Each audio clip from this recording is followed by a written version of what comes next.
시편 132편은 하나님의 안식처라고 불리는 시편입니다. 오늘 말씀 가운데 시편 132편 14절에 보게 되면 이는 나의 영혼이 쉴 것이라 내가 여기에 거할 것은 이를 원하였음이라 는 말씀이 있어요. 하나님께서 시온에서 영원히 안식하신다는 뜻이 포함되어 있습니다. 이 절을 중심으로 해서 132편 전체가 하나님의 안식처라고 부르고 있습니다. 시편 133편은 형제 화목의 즐거움을 말하고 있는데 형제가 연합하여 동거하고 화목하는 것이 얼마나 아름다운지를 노래하고 있는 시편입니다. 그리고 시편 134편은 순례자의 마지막 노래로서 순례자의 안식이라고 불리는 시편입니다. 그래서 132편에서 134편까지 이 세 편을 합하여 하나님의 안식처라는 제목으로 세 편을 묵상해보는 시간이 되시기를 바랍니다. 우리가 하나님의 안식처라는 뜻을 두 가지 뜻으로 생각해 볼 수 있는데, 첫째는 하나님께서 안식하신 사실입니다. 창세기에 보니까 하나님께서 6일 동안 천지 만물을 창조하시고 제7일에는 하나님께서 안식하셨다고 했어요. 이와 같이 하나님 자신이 안식하신 사실을 볼 수가 있고, 또 하나는 우리 모든 성도의 안식입니다. 우리는 하나님의 안식 속에서 성도들의 안식도 포함되어 있다고 믿습니다. 아마 하나님께서 안식하시는 것과 성도가 하나님 안에서 안식하는 것, 이 두 가지는 엄격하게 구별할 수 없다고 믿습니다. 성도들에게는 안식이 없는데 하나님께서 홀로 안식하실 수가 없다고 생각합니다. 또 하나님께서 안식하시지 못하신다면 우리 성도들도 안식하지 못한다고 봅니다. 그래서 엄격하게 따져서 하나님의 안식이라는 이 막연한 말 속에 하나님께서 안식하시는 것과 우리의 성도가 하나님 안에서 안식하시는 것, 이 두 가지 요소가 다 같이 포함되고 있다고 말할 수가 있습니다. 창세기에 보니까 하나님께서 만물을 창조하신 후에 안식하셨고, 그 다음에 당신께서 안식하신 그날에 모든 사람도 같이 안식하라고 명령하셨습니다. 자, 안식일은 하나님께서 지으신 모든 만물을 복 주신 날인데, 사람도 안식일에 쉬면서 하나님 앞에 복 받으라고 말씀하셨어요. 그러니까 하나님께서 안식하시고 하나님이 창조하신 사람에게 안식을 요구하신 것이 바로 안식일의 중요한 뜻이라고 말할 수가 있습니다. 첫째로 시편 132편은 구약 사무엘 하 7장에 기록되어 있는 내용입니다. 하나님께서 다윗을 부르시고 다윗에게 약속을 주신 다윗 언약의 내용을 중심으로 해서 노래를 하고 있습니다. 시편 중에 15편이 성전에 올라가는 노래라는 이름이 붙여 있습니다. 다시 말해서 예루살렘에 순례하는 사람들이 예루살렘으로 올라가면서 부른 노래입니다. 이런 순례자의 시편 가운데 132편이 가장 깁니다.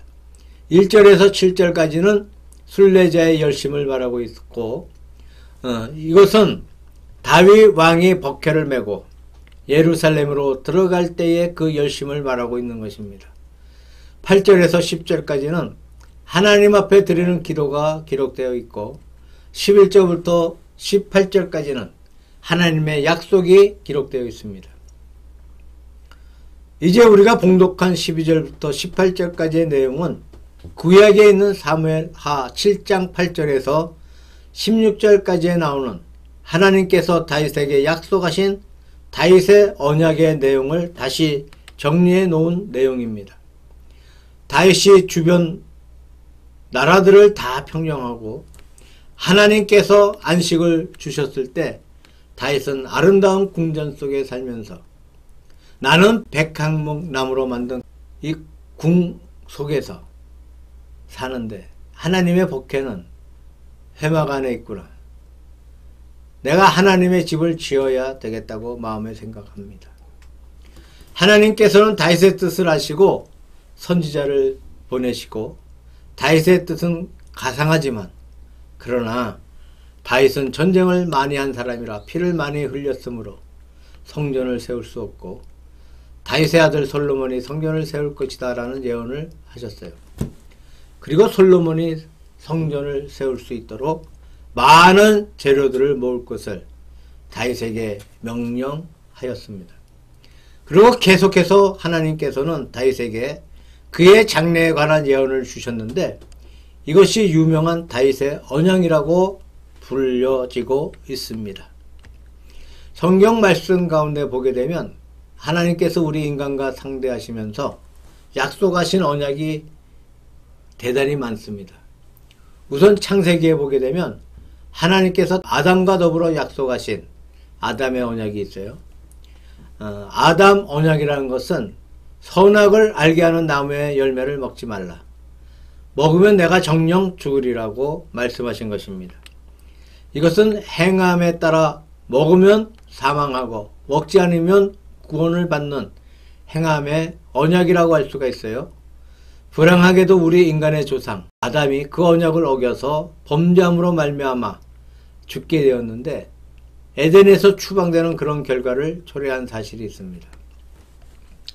그 다음에 창세기 12장에서 17장까지에 보게 되면 하나님께서 아브라함에게 약속하신 약속이 기록되어 있습니다. 대체로 그 약속은 아브라함의 자손이 가나안 땅을 점령해서 땅 위에서 창성케 되는 복을 받고 또 아브라함의 자손으로 말미암아 세계 만민이 복을 받는다는 그런 내용인데 아브라함의 자손은 다름 아닌 바로 예수 그리스도를 가리키고 있습니다. 아브라함의 자손인 예수 그리스도로 말미암아 세계 만방이 복을 받는 그 사실을 가리켜 말씀하고 있는 줄로 믿습니다. 그 다음에 모세를 통해서 주신 모세 언약이 있는데 이것은 출애굽기 20장에 나와 있는 십계명을 위시한 모세 율법을 가리키고 있습니다. 이것도 역시 행함의 언약입니다. 율법을 행하면 복을 받고 율법을 범하면 저주를 받는다고 합니다. 행함을 따라 복과 저주가 나누어지는 행함의 언약이라고 할 수 있겠습니다. 그 다음에 예레미야서 31장 31절에 보게 되면 새 언약이라는 말씀이 있습니다. 예레미야는 예루살렘의 멸망을 바로 눈앞에 보면서 그 멸망은 바로 모세의 법을 어겼던 그 죄의 값인 것을 선언합니다. 사람은 아무리 해보았자 율법을 어기기 마련이고 범죄하기 마련이고 벌을 받기 마련이고 포로로 잡혀가기 마련이라는 것이죠. 연약한 인간을 위해서 하나님께서 장차 새로운 언약, 다시 말해서 신약을 주실 것을 예레미야가 미리 예언하고 있습니다. 그 새 언약이 바로 예수님께서 세우신 거룩한 언약입니다. 예수님께서 최후의 만찬을 잡수실 때 이것은 내 피라 내 살이라 라고 말씀하시면서 이것은 내가 내 피로 세우는 새 언약의 상징이다 라고 하셨습니다. 그 새 언약은 행함의 언약이 아니라 누구든지 저를 믿으면 멸망하지 않고 영생을 얻는 은혜의 언약입니다. 그래서 구약에 있는 행함의 언약이 실패하고 예레미야를 통해서 장차 새 언약을 주실 것을 예고하셨고 그 언약을 따라서 예수님께서 이 땅에 오셔서 당신이 십자가에 달리시는 보혈의 공로로 말미암아 새 언약을 확립해 주셨으므로 이제 우리는 새 언약에 속해 있습니다. 다윗은 구약에 속해 있음에도 불구하고 다윗에게 주신 언약은 새 언약과 동일한 언약의 내용입니다. 다시 말하면 하나님께서 다윗에게 은혜로 그 자손에게 복을 주실 것을 말씀하시고 있습니다. 그 내용을 보게 되면 첫째로 12절에 영원한 언약을 내게 세워 주시겠다고 말씀하고 있어요. 저희 후손도 영원히 내 위에 앉으리라. 다윗의 자손들이 영원히 그 왕위에 앉을 것이라고 말씀하고 있습니다. 그러나 사실상 다윗의 자손이 왕위에 영원히 있는 것이 아닙니다.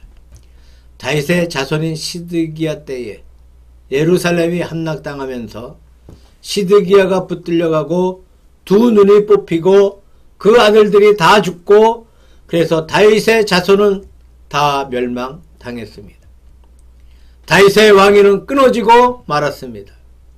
그러면 하나님께서 다윗 왕에게 다윗에게 내 자손이 영원히 그 위에 앉겠다고 약속하신 말씀은 육적인 다윗의 자손이 예루살렘에서 영원히 이스라엘의 왕이 된다는 말씀이 아니고 영적인 자손인 예수 그리스도가 영원히 왕위에 앉으셔서 영원히 세계를 통치하시는 만왕의 왕이 되실 사실을 가리키고 있다고 그렇게 보고 있습니다. 그 다음에 보게 되면 이 언약을 주시면서 하나님께서는 그 처소가 나의 영혼이실 것이다. 즉 하나님께서 그곳에서 안식하신다고 14절에 말씀하고 있습니다. 다시 말해서 다윗이 하나님의 은혜를 받는 그 장소에서 하나님도 영원히 쉬신다는 것입니다. 인간이 은혜 받는 것과 하나님께서 안식하시는 것, 인간이 참으로 은혜 받고 쉬는 것과 하나님께서 영원히 쉬시는 것, 거기에 일치점을 찾아볼 수가 있습니다. 그 다음에 15절과 16절의 말씀 가운데 보게 되면 다윗의 자손이 다스리는 그 성을 보호하실 것을 말씀하고 있습니다.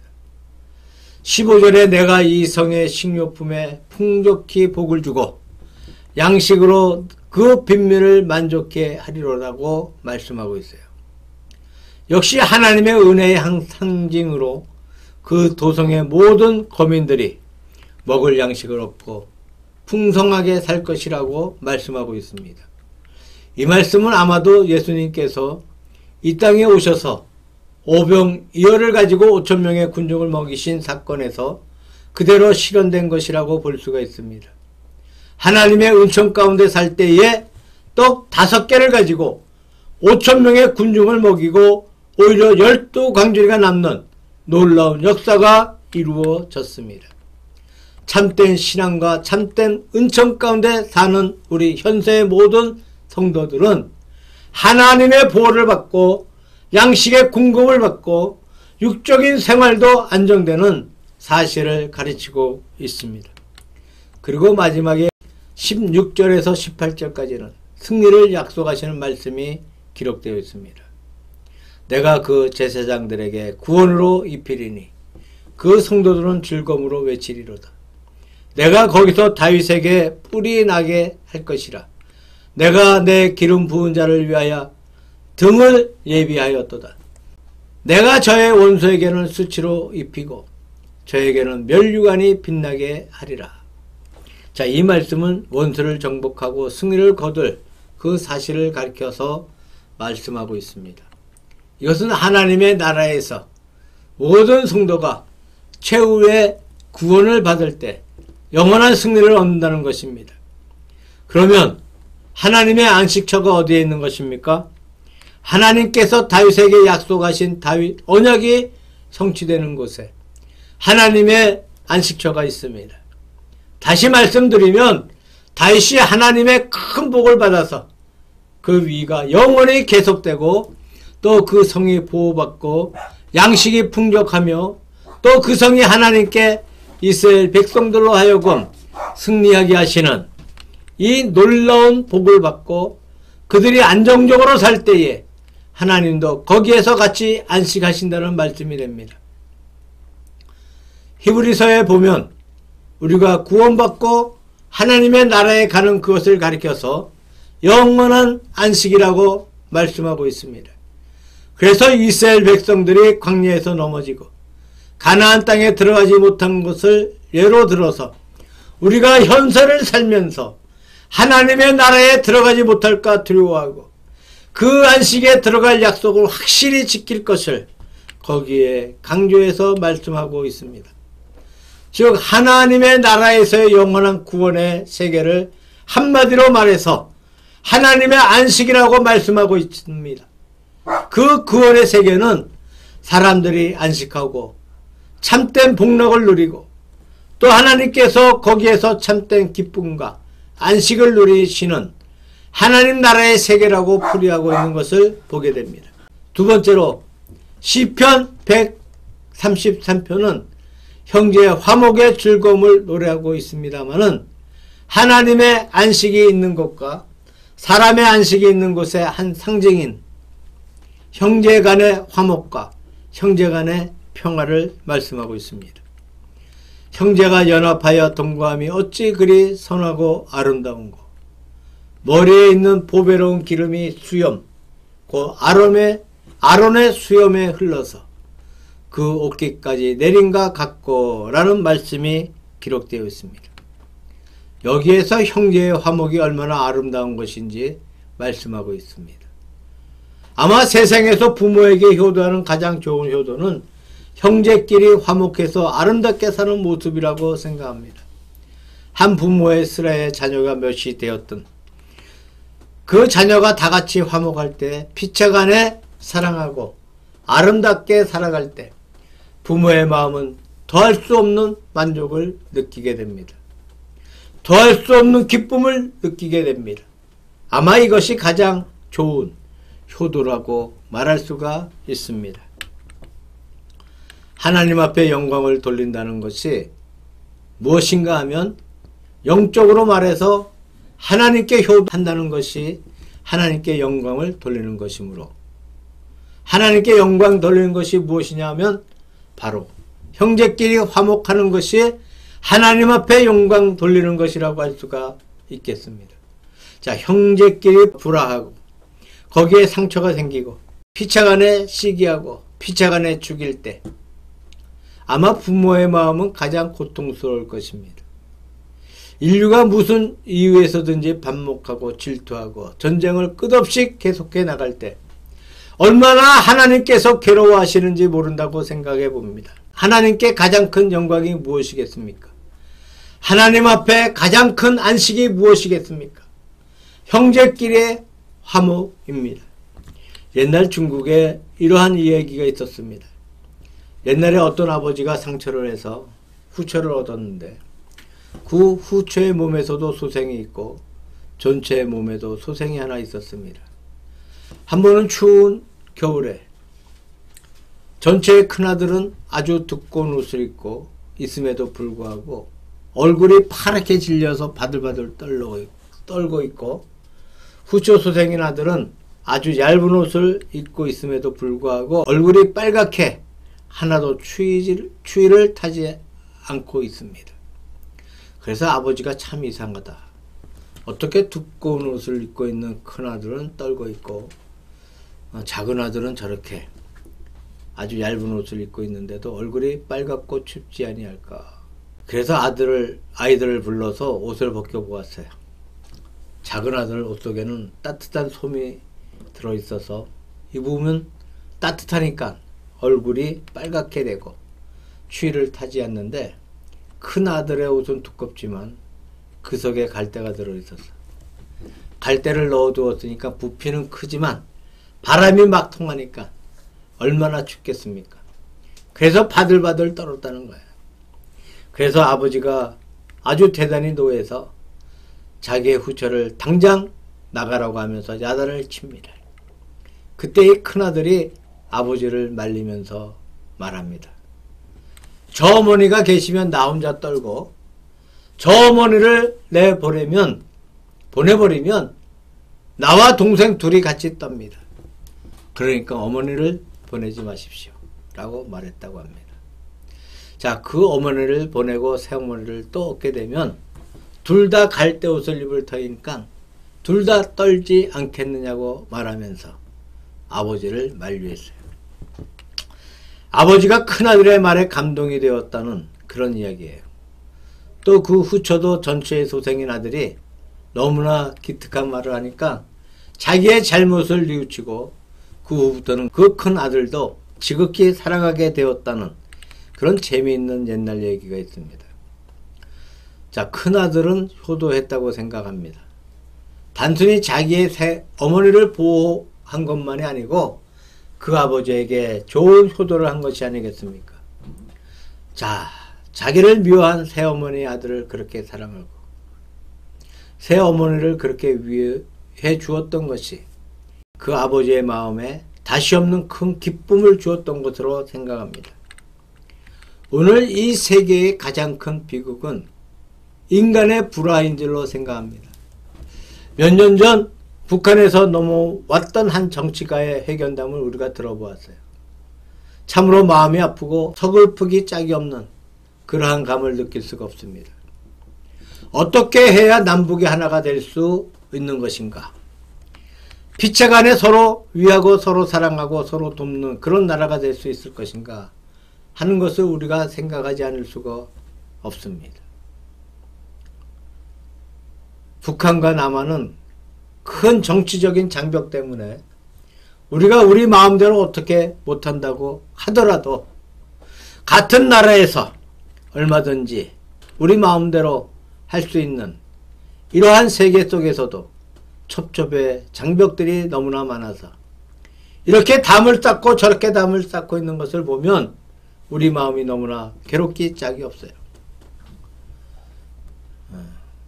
저희 아버지가 살아계실 때는 늘 술 한잔을 먹게 되면 이 대동강명을 그리고 모란봉을 그려놓고 나의 고향이 여기다. 여기에 가면 고향에 가면 남북 통일해서 고향에 가면 우리 땅을 찾아라. 땅을 찾을 수가 없어요. 왜냐하면 6.25 전에 김일성이가 북한에 들어가서 그 공산주의 정치를 하면서 이 지주의 땅 문서를 다 없애버렸어요. 그리고 전부 다 모순들에게 공평하게 땅을 나눠줬어요. 그 때문에 땅을 찾을 수가 없습니다. 형제가 화목하고 피차간에 사랑하는 그것 이상으로 하나님께 영광되는 것이 없습니다.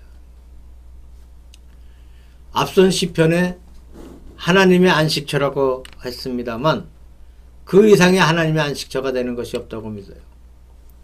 여기에 보면 두 가지 낱말이 나오는데 기름이라는 낱말과 이슬이라는 낱말이 나옵니다. 2절에 보면 아론의 수염에 기름이 흘러서 그 옷깃까지 흘러내리는 것 같다고 노래하고 있고 3절에 보게 되면 헐몬의 이슬이 시온산에 내린 것 같다고 노래하고 있어요. 자, 헐몬산은 이스라엘 북쪽에 있는 가장 높은 산입니다. 예수님께서 이 산에서 아마 변화하신 것이 아닌가 보고 있어요. 이 높은 산의 영향으로 그 아래 이슬들이 많이 내리는데 이 헐몬산 때문에 그 맺혀진 이슬이 예루살렘에까지 내려와서 흘러와서 예루살렘의 시온산 하나님의 성전이 있는 산에 이슬이 내린다고 말씀하고 있습니다. 자, 기름이라는 것은 성경에서 성령을 상징하고 있습니다. 그러니까 영적인 복을 상징하고 있습니다. 이슬은 농사를 짓게 하는 것이니까 육적인 복을 가리켜 말씀하고 있습니다. 영적인 복과 육적인 복, 이 두 가지가 같이 임해서 형제 화목을 도와주고 형제의 사랑을 북돋아준다는 그러한 말씀입니다. 요한 3서 2절에 보게 되니까 내 영혼이 잘되고 범사가 잘되며 강건할지어다 라고 말씀하고 있습니다. 영적으로 잘되는 세계에 육이 잘됨이 있습니다. 몸의 건강도 있습니다. 영이 잘되고 육이 잘되고 몸이 건강하게 됩니다. 이 삼중의 복을 말씀하고 있다고 봅니다. 하나님의 성령의 역사를 받을 때, 하나님의 영적인 은혜를 받을 때 우리의 육신의 복도 같이 받습니다. 그래서 하나님의 축복 가운데 영적으로 또는 육적으로 복을 받아서 형제끼리 화목한 열매를 맺게 될 때에 하나님께서 거기에서 안식하시고 거기에서 기뻐하신다는 그러한 말씀입니다. 마지막 세 번째로 시편 134편은 아주 짧은 시편에 속합니다. 이것은 순례자의 시편 중에 마지막 시편이에요. 성전에 올라갈 때의 시편이라는 것은 120편에서 134편까지 15편이 있습니다. 그 중에 마지막 시편이 134편입니다. 이것은 순례자가 예루살렘에 와서 순례한 후에 돌아가면서 마지막에 부른 찬송이라고 합니다. 여기에 자세히 보면 1절과 2절 말씀 가운데 순례자가 밤을 새워가면서 성전에서 봉사하던 이 제사장들에게 감사하는 말이 나오고 3절에는 제사장들이 거기에 대해서 응답하면서 순례자들에게 축복하는 말씀이 기록되어 있습니다. 1절을 보게 되면 밤에 여호와의 집에 섰는 여호와의 모든 종들아 여호와를 송축하라. 성소를 향하여 너희 손을 들고 여호와를 송축하라는 말씀이 나오는데 예루살렘에 있던 제사장들은 많은 순례자들을 맞이하게 되는데 6월절이 되면 적어도 한 100만 명 이상의 인파가 모인다고 해요. 아마 굉장히 바쁠 것입니다. 눈곱을 뗄 새도 없이 밤에 잠도 자지 못하고 그 많은 손님들을 대접하고 그들을 보호하고 하나님께 제사를 드리는 바쁜 시간을 보내고 있어요. 그래서 그들의 아름다운 봉사에 대해서 순례자들이 마지막에 가면서 치하의 말씀을 드리고 있는 것입니다. 한번 생각해 봅시다. 6월절마다 해마다 수백 명이 모여 100만 명이 모인다고 합시다. 제사장이 몇 명이 되겠습니까? 제사장들이 한 100명 된다고 합시다. 그러면 100명이면 한 사람 앞에 10,000명씩에 10만 명이야. 이렇게 제사를 드려야 돼. 짐승을 잡고 구약의 제사를. 밤에 여호와의 집에 섰는 여호와의 모든 종들아 제사장들아 여호와를 송축하라. 성전을 향하여 너희 손을 들라. 자, 이 말씀을 손을 들고 기도하라는 그런 말씀입니다. 하나님 앞에 봉사하는 그들에게 하나님의 축복이 있고 또 동시에 하나님 앞에 모든 백성을 위해 기도하고 있는 그들의 기도에 하나님의 축복이 있다는 그런 말씀입니다. 이렇게 충실하게 봉사하고 충실하게 기도하는 제사장들에게 백성들이 감사히 생각하고 고맙게 생각하고 치하하고 있습니다. 우리 사회에 여러 가지 문제들이 참 많습니다만은 그 문제를 우리가 어떻게 해결할 수 있느냐 하면 남에게 감사하기를 잊어서는 안 된다고 생각합니다. 남의 공로를 우리가 잊어서는 안 된다는 것이고 또 남의 공로를 과소평가해서는 안 되는 것이라고 생각합니다. 우리는 흔히 남의 공로를 무시해 버립니다. 또 심지어 곡해해 버립니다. 또 곡해하지 않는다고 하더라도 과소평가해 버립니다. 그래서 우리 사회에 문제가 일어난다고 생각합니다. 남의 공로를 정중하게 감사하고 남의 공로를 정중하게 인정하는 그러한 풍토가 참으로 필요합니다. 자, 대부분의 많은 문제가 우리가 감사할 때 쉽게 해결될 수가 있습니다. 원망할 때 해결되지 못해요. 불평할 때 해결되지 못합니다. 그러나 감사할 때는 쉽게 해결될 수가 있습니다. 참으로 우리가 받은 바 은혜를 곰곰이 생각해 볼 때에 우리가 받은 바 은혜가 얼마나 많이 있습니까? 그 은혜에 감사할 줄 알아야 하겠습니다. 우리 한국 사회에 아주 한 가지 나쁜 점이 있는데 사람을 의심합니다. 이유 없이 의심해. 그런 버릇이 있어요. 사람을 처음 대하면 처음부터 경계를 하고 나쁘게 봐. 우리 사회 풍조가 그런 것이 아니겠습니까? 아무 이유 없이 남을 도둑으로 취급하고 사기꾼으로 취급하고 악한 사람으로 취급하는 그런 일이 너무나 많은 것 같아요. 그러면 영원히 그 문제가 해결이 되지 못하는 것입니다. 일단 우리가 처음 사람을 대할 때 좋게 보는 그런 풍토를 일으킵시다. 그런 운동을 일으킵시다. 예를 들면 당신들이 관리라고 합시다. 관리들이 백성들을 대할 때 백성들을 선량하게 보고 나쁜 사람으로 보지 말고 속이는 자로 보지 말고 착한 사람들로 선한 무리로 보아주라는 것입니다. 쏘가도 좋으니까 속아도 큰 문제가 아닐 것입니다. 다 좋게 보는 그런 풍토를 한번 일으켜 보아야 하겠다고 생각해 봅니다. 내가 남을 좋게 보면 남도 나를 좋게 봅니다. 내가 남을 나쁘게 보면 남도 나를 나쁘게 보게 됩니다. 그러면 해결할 수 있는 길이 없어. 내가 남을 칭찬해 주면 그도 나를 칭찬해 줄 것입니다. 이러할 때 사회 문제가 아주 쉽게 해결되지 않겠느냐는 것입니다.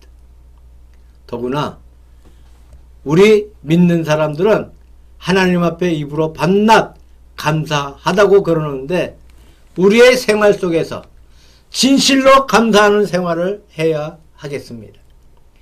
순례자들이 마지막에 떠나면서 이 제사장들의 수고에 대해 치하하고 감사하고 복을 드리고 있습니다.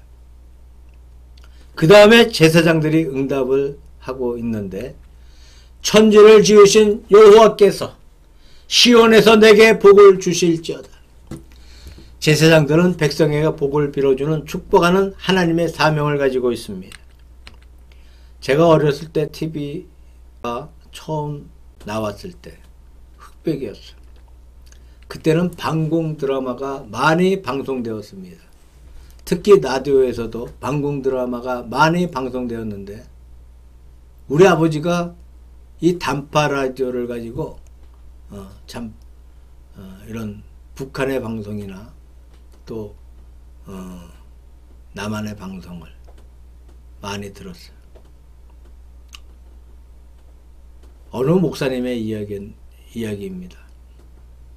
6.25 전에 김일성이 북한에서 공산 정치를 할 때 그들이 지주를 쫓아버리고 이 지주의 문서를 뺏어서 어선들에게 다 나누어주고 교회 문을 폐쇄하고 목사들을 잡아가두고 결박하는 일이 많았어요.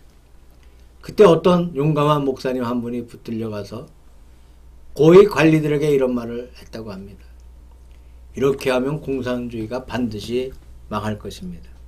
왜 그러냐고 물어보니까 그 목사님이 자, 이 목소에서는 그가 좋든 나쁘든 손을 들어서 백성을 축복하는 손인데 그 손을 이렇게 결박해서야 어떻게 복을 받을 수 있겠느냐고 말했다는 그런 이야기를 들어본 적이 있습니다. 제사장이 서서 백성들에게 축복을 드리고 축복하는 그 손을 결박하고 옥에 가른다면 어떻게 하나님 앞에 복을 받겠느냐는 것입니다.